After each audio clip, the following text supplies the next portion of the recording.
Okay, listen up. We just learned of the first rural hospital shutting down as a direct result of Donald Trump and Republicans' bill. Check it out. And the headline tells the whole story. Rural Southwest Nebraska clinic closes, blaming expected Medicaid cuts. This article was published yesterday, by the way, before the bill had even passed. It's short. It just says a clinic in Southwest Nebraska announced that it's closing due to financial challenges, including anticipated Medicaid cuts. It's shutting down its clinic in Curtis, a town of about 900 people. The Curtis Medical Center has been in operation for more than 30 years, but Republicans, they just killed it like that. Their CEO said, unfortunately, the current financial environment driven by anticipated federal budget cuts to Medicaid has made it impossible for us to continue operating all of our services, many of which have faced significant financial challenges for years. The Nebraska Hospital Association, like all hospital associations, have been pushing back against Medicaid cuts in the One Big Beautiful Bill Act, but you know what? Those rich people just really needed their tax cuts, guys. And now, as we predicted, rural hospitals are going to pay, and they're going to pay big, and you know what? So will you and I. Of course, it's not just rural hospitals. Millions of Americans will now become uninsured. And the bill has, in general, put our nation on a new, more perilous fiscal path. Great, that's what you all voted for, right? You voted for jobs reports like these, interest rates like these, the US dollar plummeting. Just to recap, this bill is already shutting rural hospitals down. Poorest Americans are going to be dealt the biggest blow. Our economy is tanking and will tank more, and yet some of you voted for Trump because of the economy. Hope you enjoy reaping what you sow. As for the rest of us, well,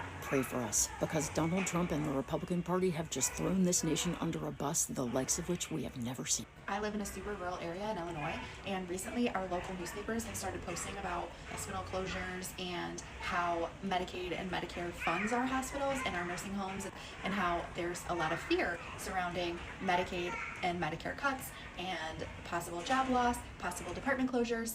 And there are like about 100 Maga in each post, and they're just like, show me the data. I want to see the numbers. Show me the financials. Like, they'll understand it. It's just so comical to me. They are telling you, we have already closed our OB department. We have already closed this clinic and that clinic. People are already driving an hour to an hour and a half for healthcare, especially women's healthcare or mental health. People are still in disbelief, like the newspapers, oh, you're just a liberal newspaper, look at you, you've gone woke. It's not woke in a bad way to understand how these cuts and these policies impact us, especially in rural areas. Like, you have to wake up and face reality at some point that you voted for this, and now you're going to be impacted. Your neighbors, your friends, your family, we're all going to be affected by this. It's your fault. You have to open your eyes and realize that. You can't just live in denial. They're telling you they're going to close. When they close, are you still going to be in denial? No, you're going to blame it on Democrats. One concern about the Republicans' mega bill is its impact on rural hospitals. Well, just yesterday, the Curtis Medical Center in Nebraska announced it's going to close because of uncertainty around federal funding and, of course, inflation.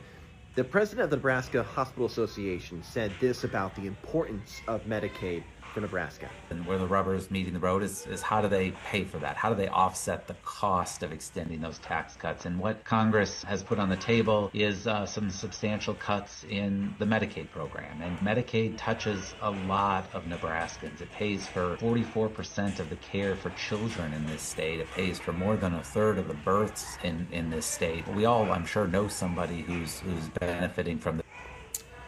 Hey, it's Joe from Georgia. So we do know this week in the reconciliation bill that was passed by the House by one vote, by the way, 215 to 214. One of its mainstays is to cut Medicaid by $880 billion. Well, let me tell you that's going to result in. The cuts to Medicaid in this number are going to cause an immediate risk to closing over 300 rural hospitals across America. And the states mostly affected are Kansas, Texas, Oklahoma, Tennessee, Mississippi, and Alabama. Now, you'll see that follows a pattern. So those rural hospitals that people depend on, they'll close. And the other thing is, with their long-term care facilities that are located in those hospitals, Aunt Louise and Grandma are going to need a place to go, because when Medicaid quits paying their bill, they're going to remove them. And they're going to have to come back home and live with you. You're going to have to provide their health care, or they'll be homeless on the street, because if these places aren't being paid by Medicaid, and by the way, rural hospitals gets 80% of their funding through Medicaid. If you don't think it's going to happen, when this bill becomes law, if it becomes law, get prepared a room in your house for your relatives who are living in nursing homes who don't have a ton of money, because they're going to have a place to go. And the states that I mentioned, just look at. And it begins. A rural hospital in Nebraska closed, citing the upcoming bill that's going to cut health care for millions. And guess who won Nebraska in the 2024 election? Trump. So it's already hurting his supporters. It's like watching cows lining up to go to the slaughterhouse and them applauding it. Like, bro, make it make sense. It's crazy because, like, as long as they think it's going to hurt the others, they're okay with it. Oh, what the? Like, I'm lost for words. Hey everybody, it's Andy. Headed to church this Sunday morning, thinking about these potential cuts that we're hearing about from Congress to Medicaid. Folks, in Kentucky, Medicaid is the driving force behind rural health care. Without it, we'll see hospital closures. We'll see losses of jobs for nurses, doctors, and everybody else who works in those facilities. But the worst thing is we'll see our families having to drive 2 hours sometimes just to get a regular appointment to keep them healthy. Now, I think healthcare is a basic human right, and you should be able to see your doctor in your own community. Folks, we need you to make your voice heard. This is going to impact you directly, so let's make sure we're communicating to our elected officials all the way up the chain how important this is for Kentucky and that we deserve healthcare too. Another hospital has shut its doors. This time, it's Texas Emergency Hospital in Cleveland, Texas. The closure was confirmed on May 12th, and it's part of a growing crisis in American healthcare. Hospital staff were handed layoff notices months ago, blaming it on changes in payer reimbursement, a surprise drop in Medicaid interim rates, and sky-high operating costs. Let me break this down as a legal nurse.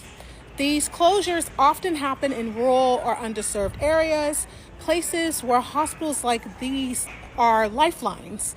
When Medicaid slashes payments or reimbursements don't keep up with inflation, hospitals just can't survive.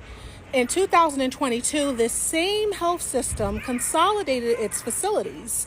That was the writing on the wall. Now patients in Cleveland will have to travel even further for care, and in emergencies, that can be the difference between life and death. So again, this isn't just a Texas problem. This is going on across the nation. And as nurses, legal professionals, and advocates, we need to stay loud about what this means for healthcare equity.